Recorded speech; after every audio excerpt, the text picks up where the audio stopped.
So people have the shittiest childhoods, learn how to be resourceful and get what they need on their own. The really interesting thing there is the role that your early years play on your relationship with power.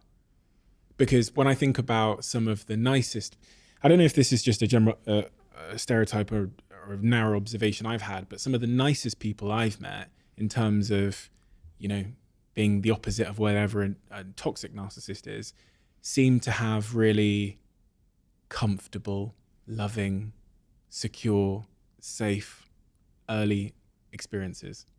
And then is that broadly true in your view? It's a generalization, but there is some truth to it. I mean, there's things that are called attachment theories, where psychologists have looked at the kind of attachment you had to your parents, and they categorize it in 4 different ways. And there's the ideal, the best one, where you have this incredibly loving mother and father, and they're giving you unconditional love, but they know also how to give you your independence, etc.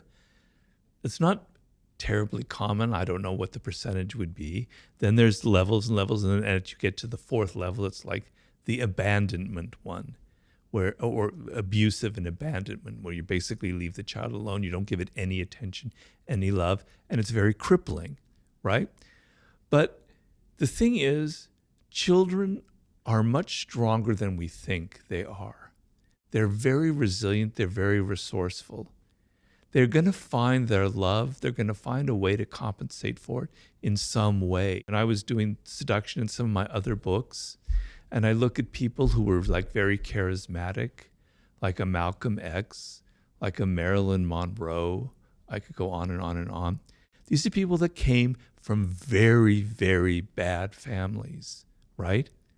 They had no love. Marilyn Monroe was an orphan, essentially, raised in an orphanage. Her whole life was, I got to get people to love me. I need love so desperately.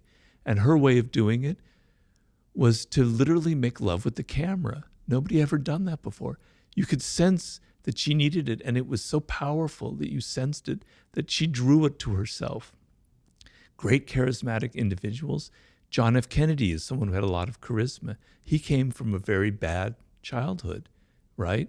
His father was very mean to him, etc. Some children, in the worst circumstances, it ends up bringing the best out of them.